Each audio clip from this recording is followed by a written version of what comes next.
Hi friends, welcome to Law Chat with Girija.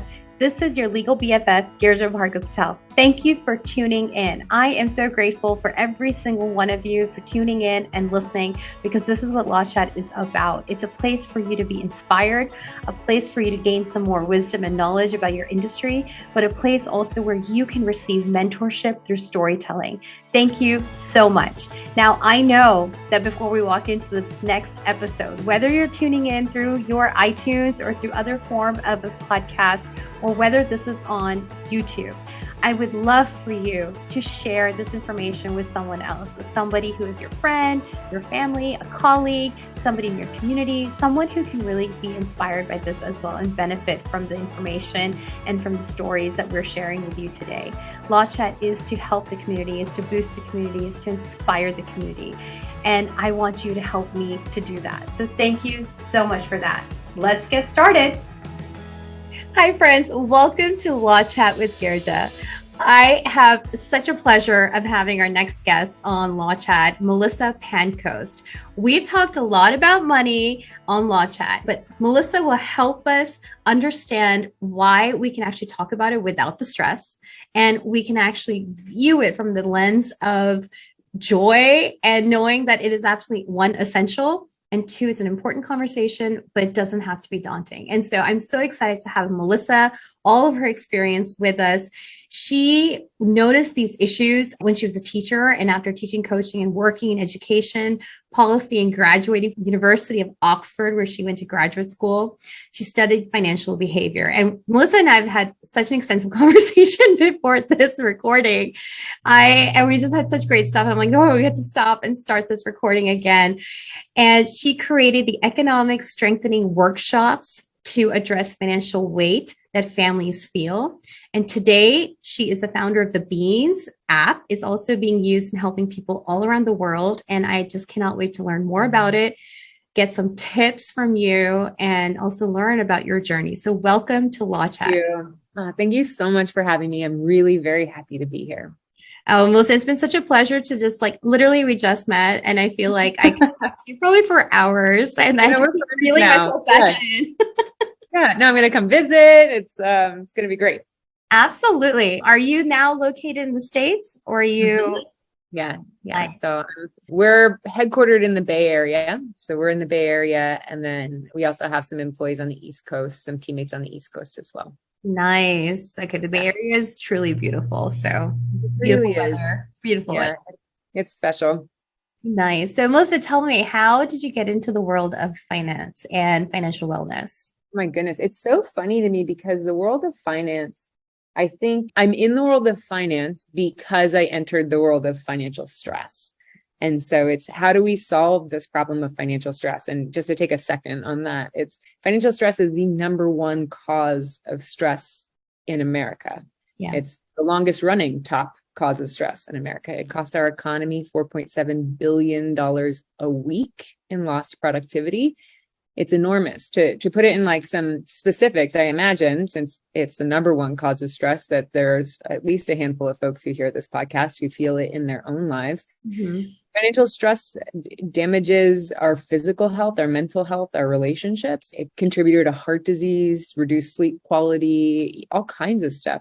Financial stress causes 2 times the all-cause mortality for Latin American women. It's scary, serious stuff. And yeah. And to be totally honest, what we're bringing to solve this public health crisis really doesn't meet the bar when I look around and see what's on offer. So that's what we're focused on at the Beans, is how to reduce that stress, which puts you in a much stronger position to make stronger, more advantageous financial decisions. And then once we unlock that, how do you take steps forward to make progress financially? And so that's how I got to finance. And I do think it's funny. I mean, our vice president of product design, her name is Alex. She and I have both taken, we took a course at Berkeley in financial planning just to sort of understand a lot more than what we even got in our own education and upbringing. But, we're not here to be financial advisors. We're definitely here to diffuse the stress so people can enter a space to make stronger decisions. Right. And I feel like I'm going to read this because I always don't say this correctly for some reason, but you support America's caring class, those who choose careers of mission over money and reach their financial goals and experience less financial stress. I think that's so interesting. The niche is there. But more than that, how did you discover this like need and then resolving it? Like it's so interesting. Like you discovered it and you're like, here's a solution. How did you do that? I mean, it's sort of, your experiences as you move through life, you accrue all these experiences, and then sometimes they come together in a really beautiful way. And so I was in Oxford studying financial stress, and I left Oxford not to build this business specifically. I would love that to be like the elegant narrative. I moved to build technology based on things that are proven to work in high quality research. I was like, wow, there's so much cool stuff that we know works. And then over here, we got people spending a lot of money on things that they made up and thought was a good idea. So like, let's bridge this gap here. So I moved to the Bay Area. I got a job at a digital health startup that treats insomnia better than in-person therapy or drugs. Like, that's super cool stuff to me. I was really excited about it. And it was the revelation in the process of leaving graduate school, understanding my own debt burden, being livid, absolutely livid at the experience that I could put myself into such a situation, going to grad school and taking on so much debt. And then realizing it would take me so much effort to get myself set up and on the path to financial success, even as someone with a, graduate degree from Oxford. And I was like, whoa, it's hard. We can do better. And so I happened to have all this extra all these experiences specifically around financial stress, but it took a little while to put those together through my own experiences of saying like, wow, this is the need that I'm going to address. Like, this is what we're going to focus on.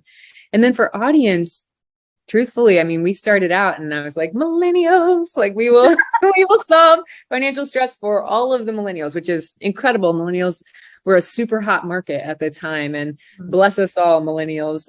We're still looking out for you, even if, if everyone else has moved on to look at other hot markets.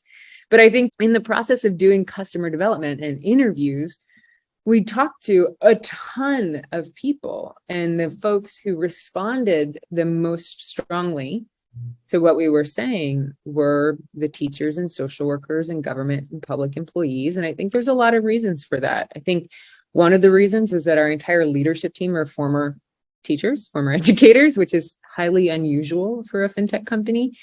So we just have a different brand, a different way of talking about things. We're evidence-based in all of the professions I outlined: healthcare, education, and public service. Like, those are evidence-based professions. They're pretty familiar with it. And then interestingly, this group of people has more financial stress on average than people who make the same amount of money or have the same level of education. And I think that's super interesting.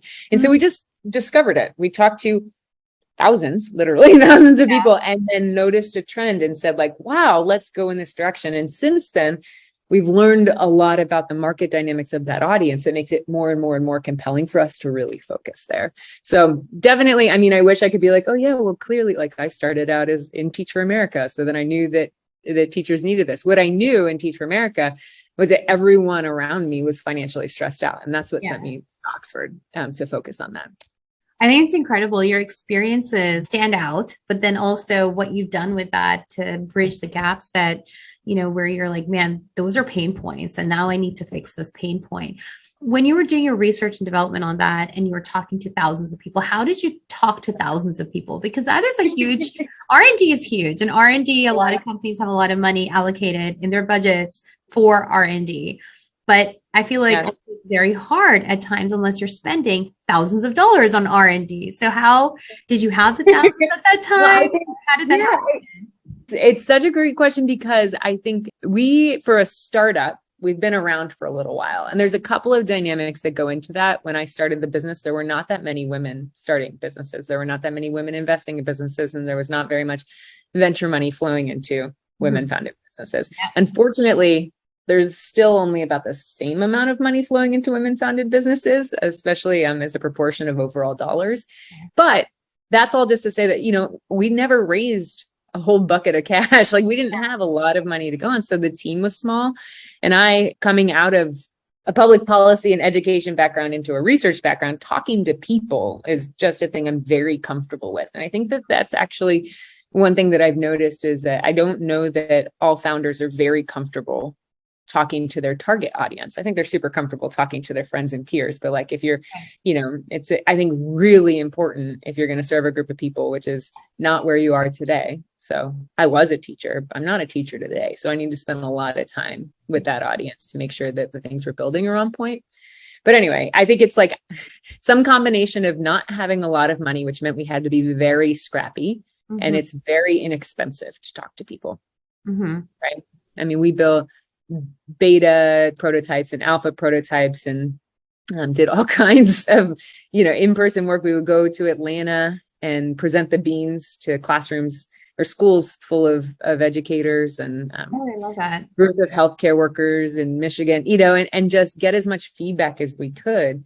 And in the process, there's a couple of great things that happened as a result. We learned about this audience. We also were able to capture enough information that set us up to build a data model that's specific to this group of people, that sort of stuff. And so I think what's the answer to how do we talk to so many folks? I lived on a very small budget.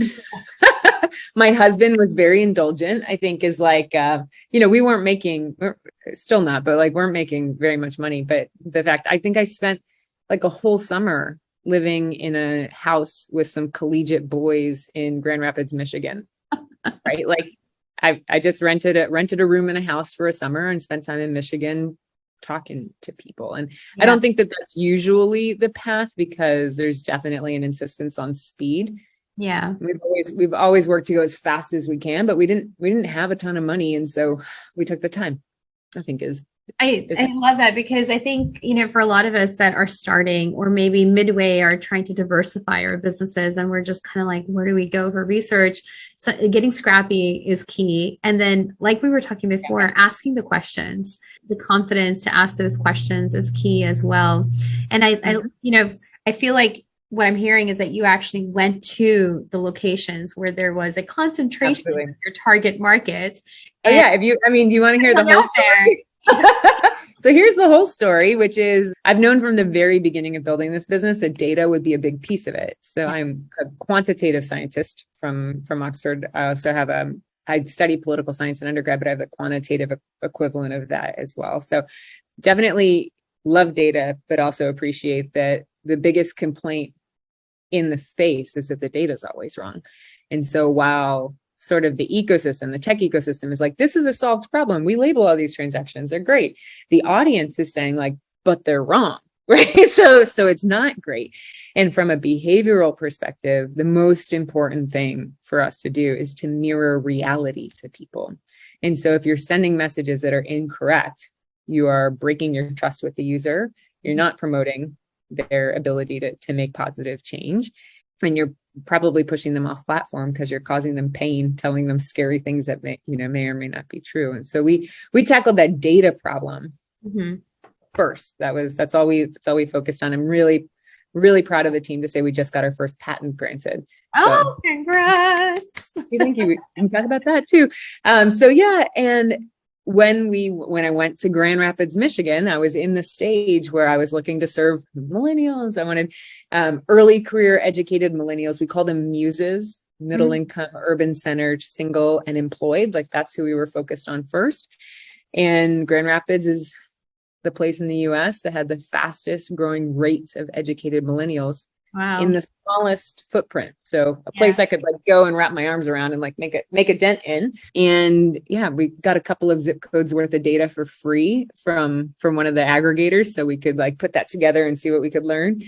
But just landed there and was like, all right, I'm going to spend time in Michigan. What we learned, we learned a ton from that. We learned about groups of people who really resonate with what we're building. We also learned that Grand Rapids, Michigan is primarily served by a bank that at the time was getting a new website. And so it broke our integration for data. And so our next market was Atlanta. We went to Atlanta for our next round of testing. And we were like, okay, we want a place that's super diverse and has a really well-established financial system. So we, won't run into that problem again. But I think the takeaway there is you like go try it and then you iterate and do the next. I hate to interrupt this awesome conversation, but I have to stop and talk with you about the number one thing I'm asked about by entrepreneurs: contracts. They're vital to any business relationship and to protect your business. But I also know that entrepreneurs, especially when you're starting up, money is tight. But I would never want you to compromise on a strong legal foundation. So enter yourcontractbuddy.com, a website created by me with contract templates created and drafted by me and fellow industry partners. They're ready to use and easy to plug in immediately. And they are not restricted to any specific state. So yourcontractbuddy.com is sponsoring this episode, and you and your listener can get 10% off right now with code LAWCHAT. Yes, you heard me right. 10% off right now with code LAWCHAT. And now back to our awesome conversation. I like that a lot because sometimes it seems like, oh yeah, we just sent out a Google form and people answer the questions. No, this is like not like that. And so and I think it's hard because I think I think sometimes investors look at us and are like, but why, it's been so slow. And again, I think it's a function of, we had the resources that we had, we made the progress that we could, but yeah, you got to get out and talk to people in person. The Google form is interesting. Yeah. And there are cool ways to do things at scale. And as a business, we're developing our capacity to learn through the data that the users lift up to us. Mm-hmm. So one piece of advice that I would share with anyone getting started in building a consumer software product is to get your landing page set up right away and start building a wait list, because you do want to know if your messaging is working writ large, right? You do want to, and that can go in parallel to actually being in person with folks. Yeah. And subscriber lists are everything. Is better than, being online on Instagram, because anybody can take that away from you. It's not yours. Mm-hmm. So how are you bridging the gap now? How is your company bridging that gap? Financial wellness and, being comfortable with the finances and helping them understand. And, I know we were talking about this earlier with like who your people are, like who are the people that you're helping. And a lot of them are educators. A lot of them are social workers, and you're helping them with the mission, but also with the finances behind that. Yeah. So we partner with the organizations that are employing or supporting members of the caring class. And so that's how we reach folks. And we share some content that we've produced that is really different than what is conventionally available. Our content teaches about financial wellness, financial health, but also names and explicitly explores the social determinants of financial health. We talk about race, we talk about gender. We are unafraid of these topics, which define the reality of our audience's existence. And I think that's a first opportunity just to build trust with the community. And then we teach about the principles of financial health. So there are specific things that are proven in high quality evidence to reduce your financial stress. They are to have a plan for your money, to build savings, and to spend in alignment with your personality and values. So those three things are what the product is really built around. And we introduce them in that content setting. And then we back it all up with the app itself. So anyone that we meet through our partnerships who wants to have long-term support from the Beans can download the Beans or access it through the website, create an account, connect their bank accounts. And then we put those three principles into practice dynamically alongside their bank account data and move on into the future from there. So the way that we will work with our customers in the long term is just to share, here is the recommendation for the right next step to take with your finances. This recommendation came from the evidence of what will reduce your financial stress. And then would you like us to do that for you? And so far we, share that plan making is the most important thing you can do. And then we make you a plan. The next is building your savings. And then we offer to do that for you. Yeah, it's really about approaching the problem. I think we come at it from a totally different perspective. Yeah. That's typical. And it's important, right? Because our audience, and I'm sure, you went and you studied law, and I'm sure you have a set of friends that studied law. You probably have friends throughout school who are in these professions, or maybe even family members, but people are motivated by different things. Yeah. I mean, our audience isn't particularly concerned. They may be interested in, but they're not concerned in the day-to-day with their net worth, right? They didn't choose this role to be rich, right? And so like, how do you address the problem when the conventional sort of architecture of the financial space just doesn't apply? Right. That's where we follow the principles. So true that mission over money, there's that desire is there for a lot of people, but a lot of times you can't do that because it doesn't become viable. And so it's really interesting how you are trying to make it a viable lifestyle for people out there. But if I'm understanding this correctly, you're not just going to the individuals, but you're going through the organization that the individuals are working at. So you're going at the top level and helping them trickle it down. So I would say right, or is that wrong? Yeah, those organizations are our channel partners. So we sell or distribute through them. And I would say that the interesting thing here is that like the audience we're focused on they're solidly middle income folks. And I know that the middle class in America is being squeezed in a way that it hasn't before. But there are ways to be comfortable and happy and secure and set up for a successful retirement with the income that folks are making today. Yeah. And the reality is we have an incredibly sophisticated architecture of advertising that's designed to extract capital from people. And I really think of us as sort of the antidote to that, where we're in someone's pocket to help them defend their own best interests. Yeah. When we live in a world where they put people in functional MRI machines to see how effective a Super Bowl commercial is going to be, like we can't treat it like it's a level playing field. Like there's real science out there that's been being used in marketing for years and years. Yeah. And a lot of it can be flipped on its head and applied in a product that's on the side of the end user. Wow. Okay. So I didn't know that they did that with MRI machines. Number one. Crazy. Something everybody knows. Well, I hope we all know now. And this might have been, stuff I picked up while I was at Comet Labs, but there's all kinds of stuff. I mean, they can watch how your face reacts to things, and it is, and they're acting on really deep human truths, right? To make you feel like you need a thing. I can remember I got off an airplane once. And I'm like walking through the terminal and there was this little Starbucks sign. It was like, you deserve this thing. And I was like, I absolutely do. Right? It was such a simple message and it was so perfect. And I walked right there and I got it. And it was just like, man, they were good. I was like, I'm tired. I've had a long day. I got up early. I got on this airplane. It's like, yeah, absolutely. Please take my money. It's funny though, like as consumers, sometimes we're so innocent and naive to something that is just like a duh moment. Now that you're saying, you're like, oh my gosh, you're right. But then at the moment you're like, no, of course I deserve all of this and then some. And I think it's about practicing respect with our audience because, our audience, like we do deserve it. Yeah. I mean, you're showing up and running a classroom all day. You're working in a hospital through COVID. Like, please, you deserve it. Please. Like what you need. But it's also just like, I don't know. I think it can be much simpler than we all make it out for people to move from a place of financial anxiety to a place of peace and comfort and confidence. And it's even, our audience, and we'll hear stories of folks that like went to get help, right? They went to get advice and they were messaged that like, they could get a new job or they could marry someone who made more money. Like those were their two options. And they're just furious about that, right? Like that sucks. It's a terrible message to get.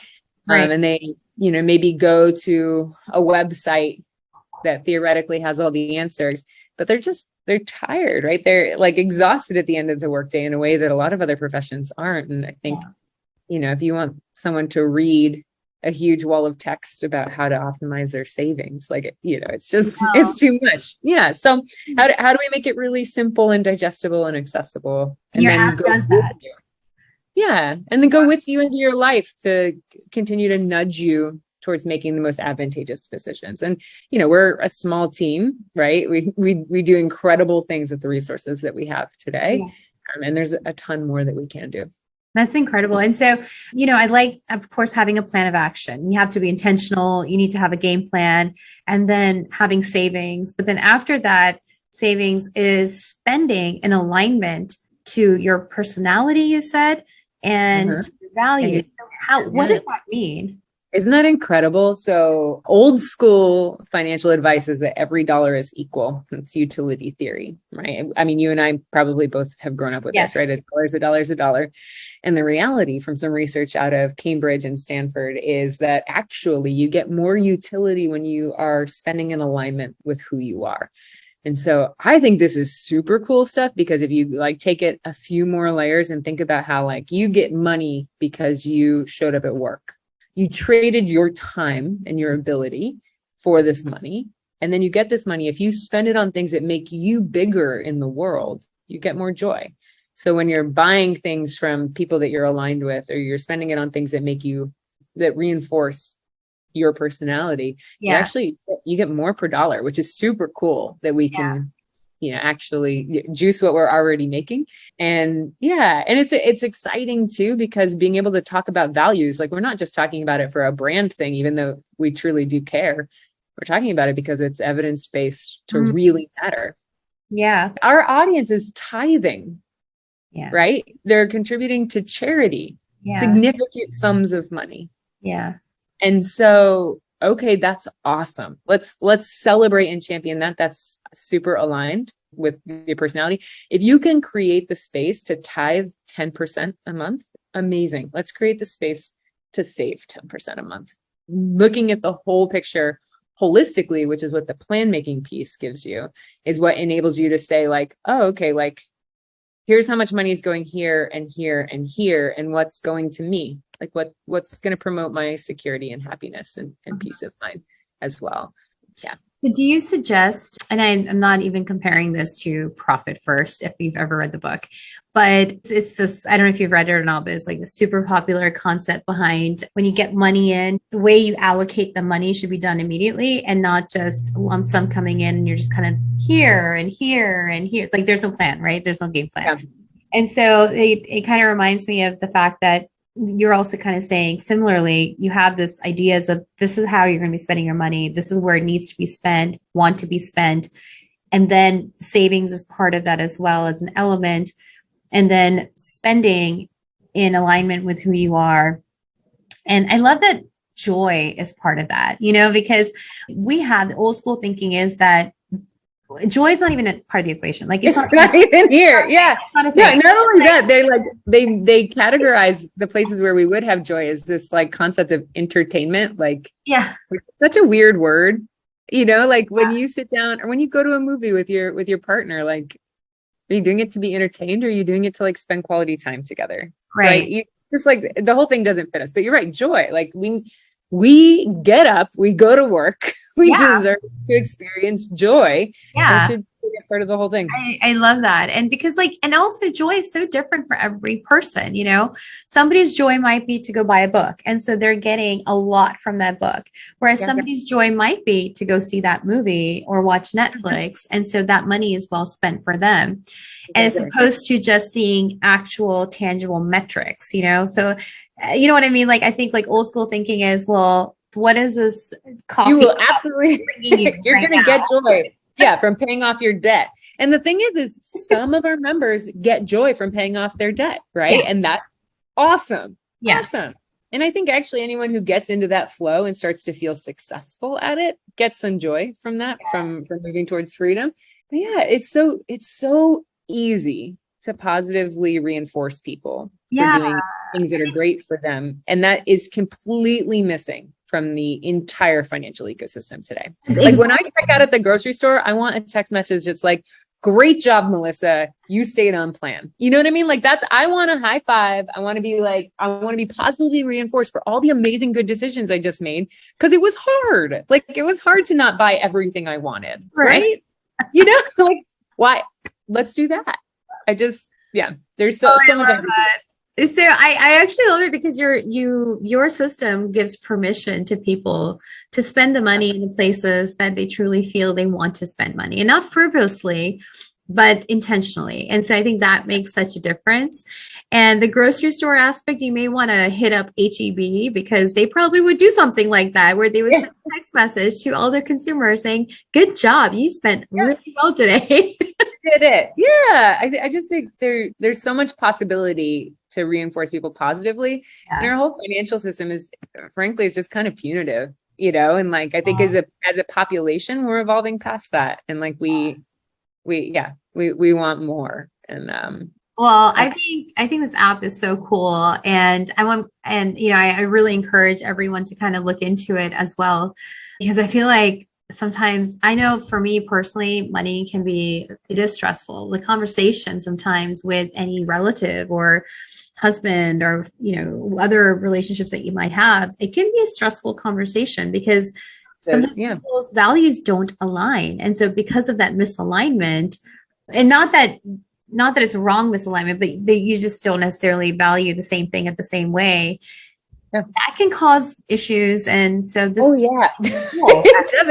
Yeah. And I mean, I do this for a living, right? I do this for a living. I'm married to a wonderful man. His name is Spencer. And we sit down and talk about our finances regularly together. And Spence and I have different worldview. Like, we're different human beings, and we should be, right? But what we do is we agree to confront it as a problem together. So it's us versus the problem, not us versus one another. And that makes you get on a shared page of values, or at least fleshes them out enough that you can practice respect to each other. Like, I acknowledge that, I have a different risk tolerance profile. Yeah.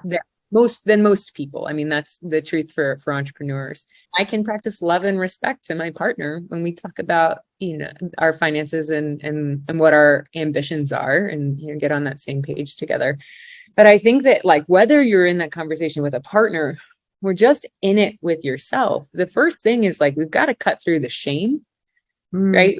We got to cut through this, like, sort of, I don't know if you've ever felt this way, but like, talking about money or even being present with your own money for yourself can be something that makes us reactive. Yeah. And when we're reactive, we're not making the most advantageous decisions. Sometimes we're spending money in other ways to prove to ourselves that we're okay. And that might be conscious or unconscious. Like, we've definitely heard of people who go, like, on shopping therapy, right? Retail therapy. Yeah, absolutely. Sorry, thank you. Retail therapy. Like, it's a thing. And interestingly, when we're financially stressed, people spend more money on credit cards. Yeah. And that's, you're just trying to placate the part of your brain that's like, are we okay right now? Like, what are we, like, can I meet my basic needs? Even though, like, the truth is, like, yeah, probably, like, you can probably meet your basic needs. Right. Yeah. But things just get shorted out when we're in that reactive space. And so it's super powerful to really, I guess, practice a values-based approach to money, because you can find more common ground and more peace of mind. Man, there's so much psychology behind all of this, and just things that are so default nature, like basic stuff that you're saying. So much studies have been done. And of course, you've done all that. You've done so many of those studies as well. I mean, like, everything that you said, I definitely, encourage everyone to go and check out the Bean app and check your websites and all that stuff out. But I'm not ending this conversation yet. What I'm doing, we got time. I'm shifting some gears. Yeah. I know that we were talking earlier about funding, and you're in the fintech space. You're in, the techie space of startups and things like that as well. And this conversation doesn't just apply to necessarily your target is, that's a particular audience, but what you're saying can apply to so many people across the board. And your focus is in one space though. But when in the space of startups, in the space where people are looking to ask for money and funding, where's the first step? Yeah, I think the first step is to spend a little bit of time thinking through where the money gets you to and who's interested in that. There's a lot. I've got a bunch of friends. We also have a feature in the app called Cut or Hustle, where we'll upgrade your side hustle. Like, we've got a lot of micro entrepreneurs who use the beans. There's a lot of micro entrepreneurs who are our friends. There are a lot of entrepreneurs around us that are building smaller businesses than a big venture-backed business. Mm-hmm. And I think it's so powerful to think through where you're going. And this is sort of a begin with the end in mind situation. If bringing in additional capital gets you to this benchmark that is something you want to be at that benchmark, and someone else can get something that they want out of it, which is typically money, right? then raise capital. And it's just to take a moment and think like, okay, well, I've got a friend who has a e-commerce business, and she just sells what she sells and she makes money. That's great. Like her business is just revenue generating, and she's growing based on her profit, which is incredible. Right. I have another friend who makes candles. Her name is, well, her candle company, her name is KK. Her candle company is called Finale Candles, if anyone wants to check it out. And she makes candles. They're amazing. She's doing incredible growth. This is her side hustle. She's a PhD in pharmacology. Like I probably got it wrong what she is. Sorry, KK. But she, she works in a hospital all day and she does this on the side for herself and she loves it. But if you are going to raise venture capital, we can have that conversation. If you're going to get money from a bank, like if you're going to go raise money from a bank, it's about paying the bank back in X years at Y interest rate. And the question is like, do you want to live where X meets Y? Yeah. And if the answer is yes, cool. And if the answer is no, then don't do it. Right. Yeah. Yeah. If it's raising venture capital, then the question is an exploration about whether your business is venture backable. Like if it's the right intersection. And what that means is just sort of, in my experience, just bigger than your wildest imagination, unless you've already been working in a venture-backed company. I know that, I jumped into this with both feet and was like, yeah, that's what we're going to go do. But I surrounded myself with people who knew better than I did. Yeah. And I asked questions all the time. Right. When I was just starting, there was a great podcast from Gimlet Media, which I think got acquired. And it was the startup podcast. And you could just listen to some founders go through the experience of building Gimlet. Such a good, I think it was incredible. Yeah. I think I even heard those episodes too. Yeah. It was incredible. And I remember one of the episodes so clearly, crystal clear, because he said that he talked to a VC and that VC just wanted him to make the biggest thing he had ever imagined even bigger. And I think that's like constantly a feeling in this space. But the possibilities on the venture side are enormous. But if it's not a good product or company funding fit, then it's not, speaking of joy, it's not going to lead you to a path of joy. Right. And so figuring that out, I have another friend who started a business and learned along the way that it wasn't a good fit for venture. Right. It was a great fit for nonprofit work. And she didn't want to run a nonprofit.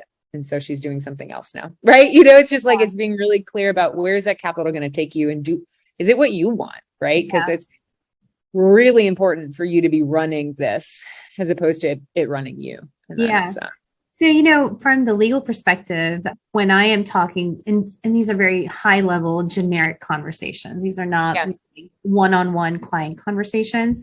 Yep. They're kind of like, okay, when you're building your business and you're even trying to figure out what kind of entity you want to be, LLC, corporation, or, whatever, you have to really think about where you're going with this in the future. Yeah. Are you wanting to go with like investors later on? Are you wanting just to go through, small business loans or friends and family? Like, how are you trying to figure out, or is it going to be a hybrid eventually? Like, what are we doing with this? And then again, the viability of the services or products and what space they actually can really live in. Yeah. And, you're right. Not everything can be startup type material in the sense of where you're going in for pitch competitions and you have you're not a Shark Tank all the time. It's not going to be that way.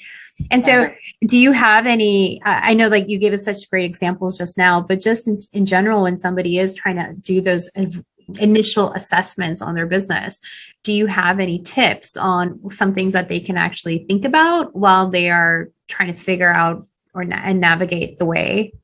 Yeah, 100%. And I think, again, back to what drives you. Like I said a moment ago, that you want to be driving this, not have things drive you. But what animates you? What makes you happy, right?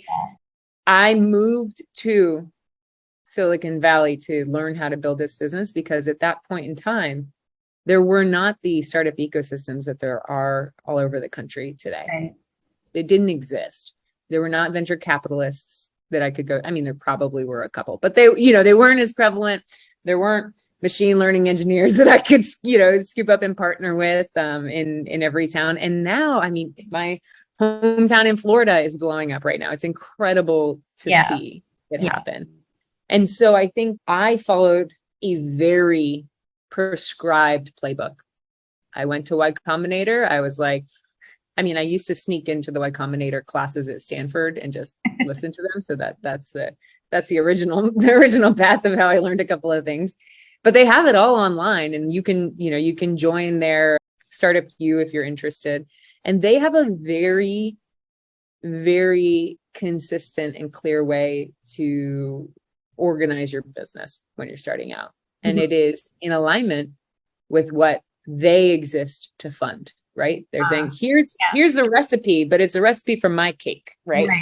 So you got to decide if that's the cake you want first. I have a girlfriend in Atlanta who is starting a business, and she really wanted to incorporate in Georgia out of a sense of pride for her, for her home state. And, the only thing I know is to incorporate in Delaware so that later on, if we need it, everybody's got the same paperwork, right? Which is just like that. That's why you do that step. But I think, starting with the end in mind, but then also knowing it can be changed. I started as a C Corp. I don't exactly know why, but our accountant changed us to an S Corp for a little while because we were small, and then we changed back to a C Corp, right? And I think that was the right thing at the time. I think it is appropriate for us to be a C Corp today.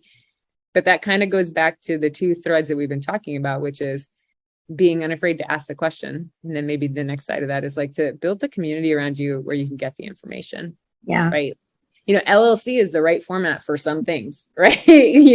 For some things, but not everything. Yeah. Not everything. And incorporating in your state is awesome if you want to take advantage of the Chamber of Commerce benefits in your state. Like all of those things are super cool. If you're going to go chase venture dollars, I am not giving legal advice, but in my experience, it is definitely to be a Delaware C Corp and just do it. You can do it online if you're done. Yeah. No, you're totally right. And things can change. Sometimes it can take a little bit longer to make those changes, like from an LLC to a C Corp. It could take a little bit longer the deeper you dive into your business. But the S Corp situation is just a tax classification. And so that's basically like what your CPA is like, okay, do it this way. And you're like, okay, I'll do it this way. Sure. And, it's because we were a small business with only so many investors at the time. And then as we move forward, the C Corp, you know this better than I do, but it's about not just your investors, but all of their investors, I think count towards your total number of folks. So you just find great people, ask them. And it's an interesting thing too, because it's important to ask someone who has your best interest at heart. Yeah. And that's like kind of a scary thing that we've uncovered in the process of doing the work that we do, that people will get advice from somebody who's looking out for themselves. So like, make sure you're number one when you're asking for advice. It's critically important. That's actually great advice. Sometimes we think that everybody is looking out for us, or why would they have an ulterior motive? And it may not be malicious at all, or, it's just that their focus is something else at the time of that decision-making process. So it's very important to have a core, a circle around you that you also can reciprocate in the same way, but then they're giving you that as well. Yeah, for sure. I agree with you completely, 110%. So before we say our goodbyes and all that good stuff, I always like to ask all of my guests that come in, what is your anchor? What holds you steady?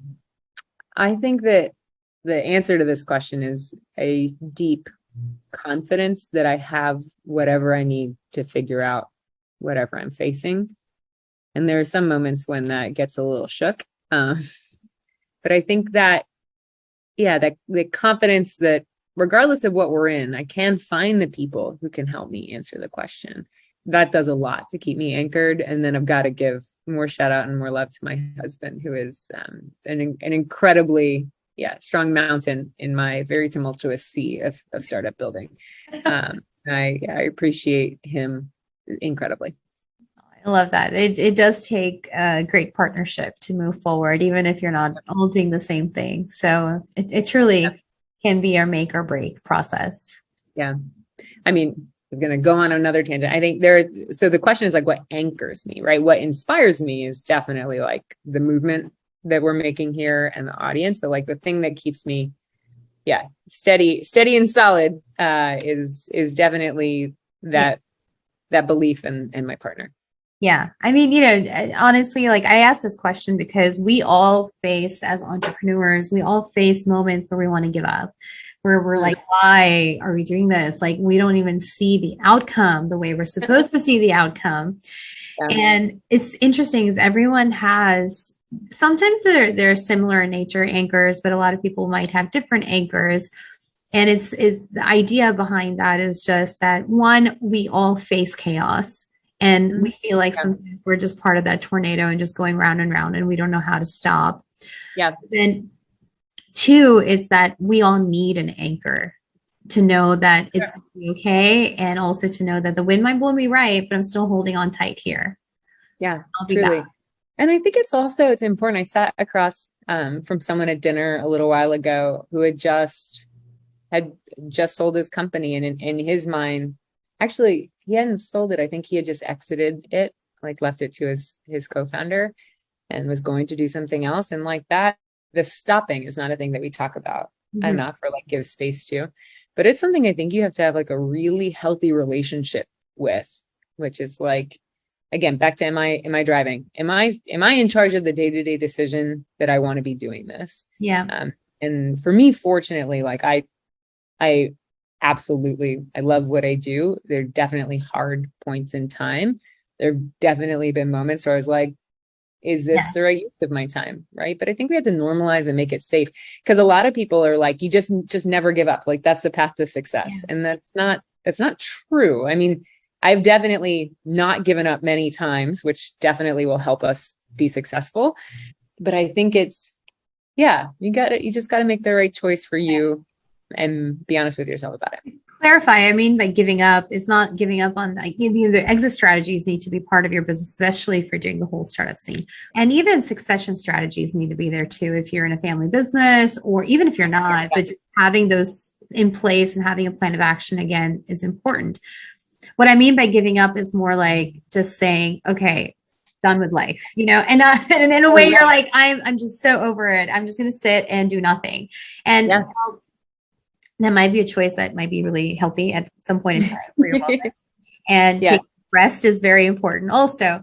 But just in general, just saying, I can't do this, I can't, and all that. That's what I mean. It's just totally agree. What brings you centers you again. And so if you haven't figured it out, or if you kind of don't know, but you do know, it's a great thing to think about, is so that you can intentionally kind of find that compass and get back to stabilization again.